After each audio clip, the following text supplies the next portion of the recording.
I'm going to say that that's empirical. I'm going to say that that's probably true to about a 90 percentile. It's amazing how those businesses stay open doing that kind of stuff, right? I don't know how they do it, man. It's some sort of magic. Yeah, it's some sort of magic.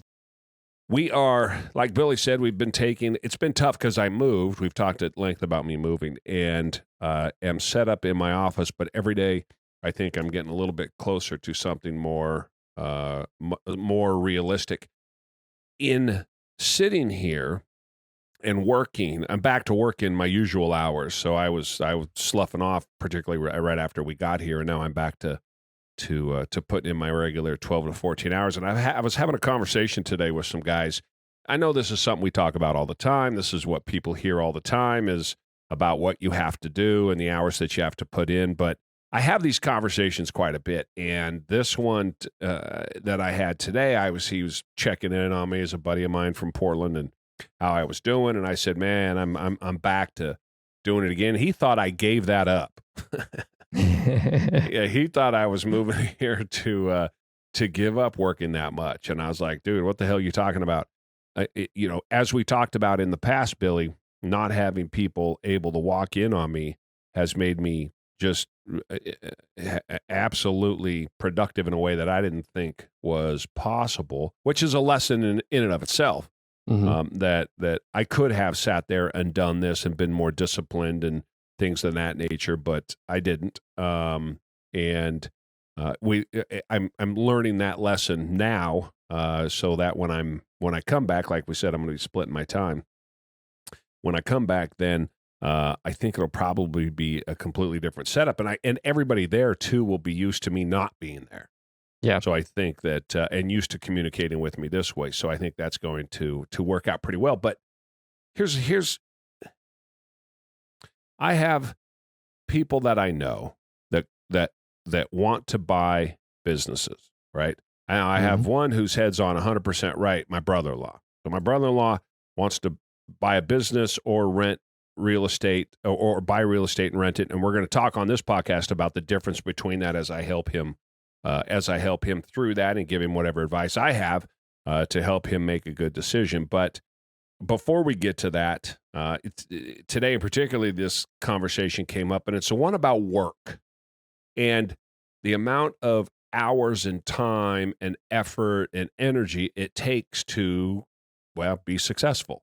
And again, there needs to be a better term universally for success, because I think that this counts no matter what you're doing, wherever you are, whatever you're trying to do, whether it be in work or school or in love, a better husband, better wife, whatever it is. I think that these rules still apply, but specifically for success in business and success at work. So there seems to be a disconnect. And again, this will ring familiar with you, Billy, but maybe not for some people listening. There is a disconnect between people's ability or want to work and their expectation.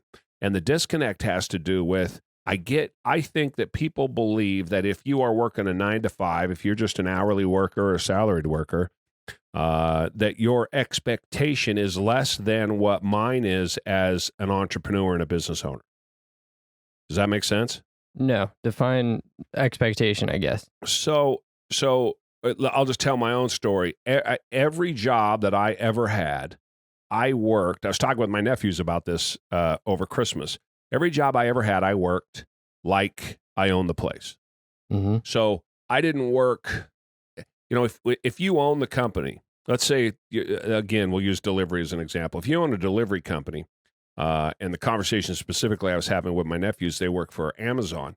If you have a delivery company and you get all your deliveries done in 7 hours, and the other people who have the same number of deliveries, same area, same geographical area, same mileage, everything's the same, but they took a 45-minute lunch instead of a half an hour, and they go on 20-minute bathroom breaks, and all of a sudden they're working 10 hours, and they're not going to get it done. And so your boss, because you get done at 7, calls you and tells you, hey, run over there and help Billy Bob finish up his route because he couldn't get it done. Now these guys get paid the same. So they get paid regardless, whatever it is, they get paid for 10 hours of work. If it takes them 7 hours, it doesn't matter. In the Christmas time, it takes them forever. And, in the summertime, it doesn't take them nearly as long. And so at 7 hours, he gets paid the same at 7 hours. And then he goes and clean and helps dude. He gets paid no more money for it. What do you think? Well, I think it depends on the perspective that you're coming from. Yeah, 100%. I think most average workers would feel like they're getting in that situation. Like they're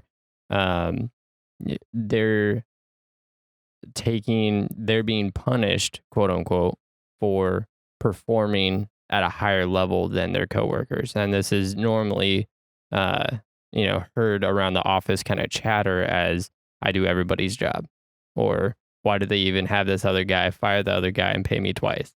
Those kinds of remarks. Right. But I think that's the wrong mindset, which I think is what you're heading into here. Right.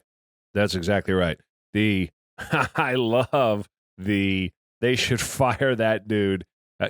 I love that people are narcissistic enough to believe that fire that dude, I'll do all the jobs, that they legitimately believe that they do the job of that other person as well as their own. Right? Yep. Imagine having such an inflated sense of yourself that you're doing twice the job of your coworker, to the point where you say you could just fire him, pay me double, and I'll do both jobs. That I've been in business a long, long time, and that is never the case ever.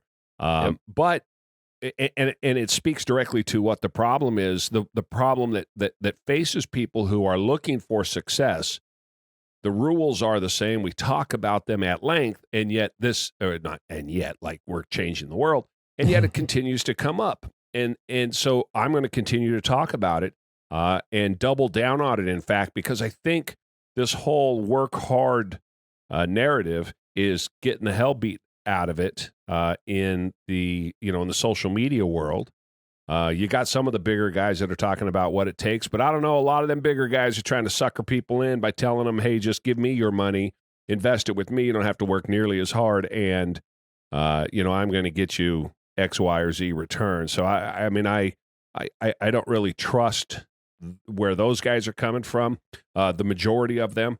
And again, I'm just going off of my practical experience. So here's kind of to the point we made earlier, that practical experience. If I'm that driver and somebody tells me you need to go help A, B, or C, and I know I'm not getting paid any more money to go help A, B, and C, this is 100% no BS. This is how I've done it from day one when I got that first job at 11 years old, and every job I've had in between.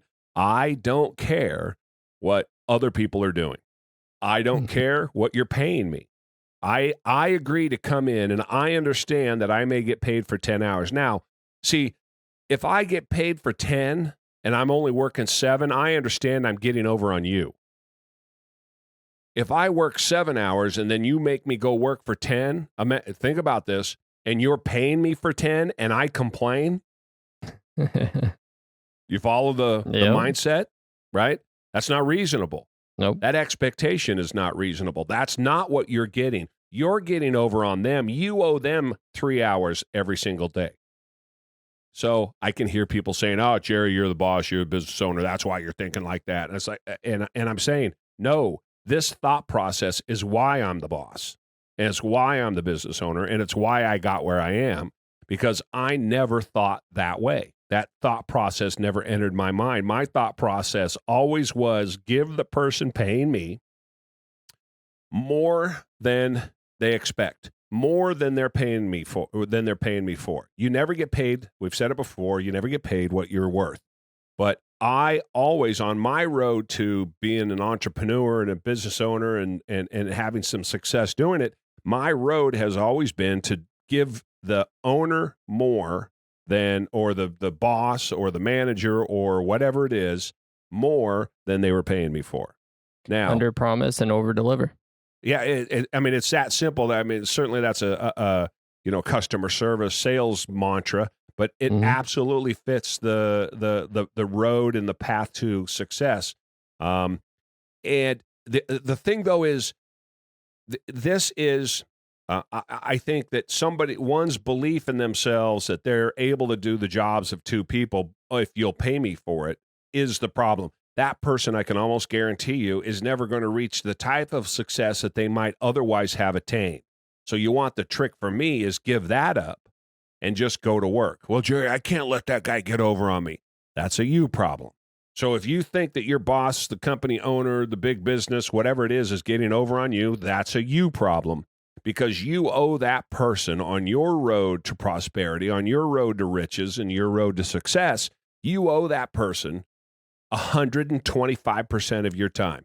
I don't care. I always worked till it was done, whatever it was. So if I was done with my job, but Bob over there was still working on his, I'm going to go sit with Bob. And then Bob and I get done an hour later, and you turn around and Nancy's struggling and she's just finishing sweeping the floor. I'm grabbing a broom. We all walking out together. Long as you'll let me work, paying me or not, as long as you'll let me work, i.e. maybe I'm on salary, or in the example, where I get paid a fixed rate amount of money every day, with an expectation that I'm going to work X number of hours, but it doesn't work out that I work X number of hours. I get less hours, and then you're robbing from me when I actually work the hours that you brought me on to work.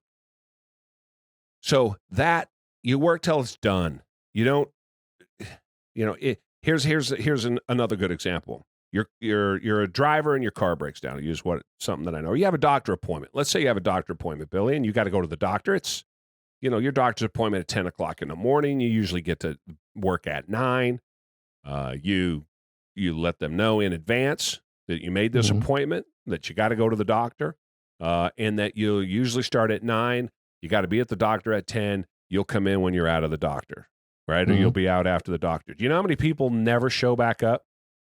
Just don't come in that day? Yeah. I mean, that's a day off.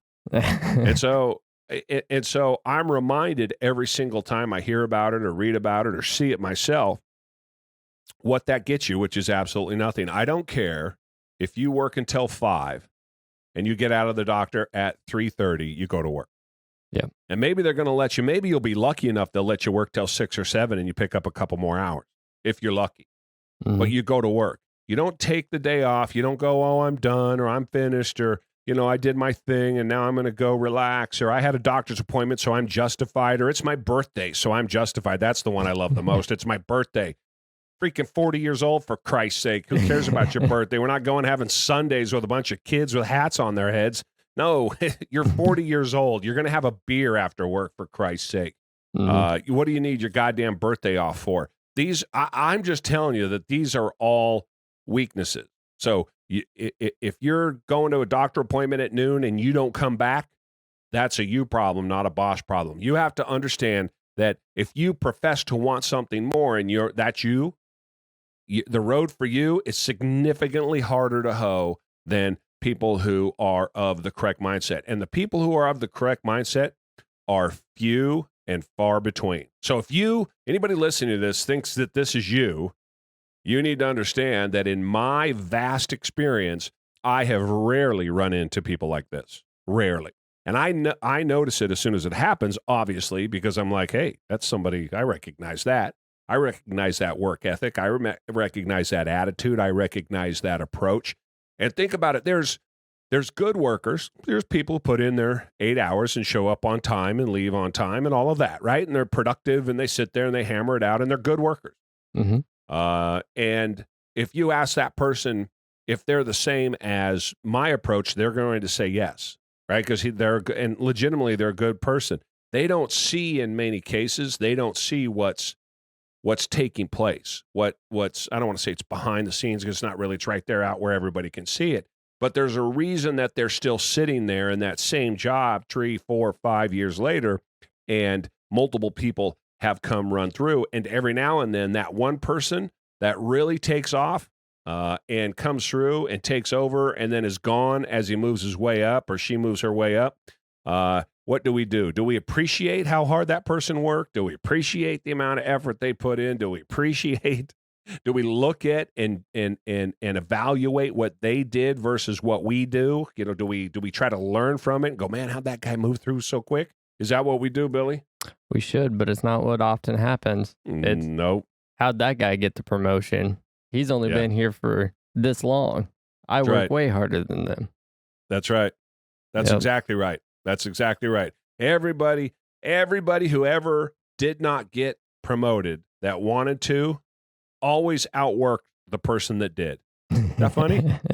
It's crazy. I'm going to say that that's empirical. I'm going to say that that's probably true to about a 90 percentile. It's amazing how those businesses stay open doing that kind of stuff, right? I don't know how they do it, man. It's some sort of magic. Yeah, it's some sort of magic.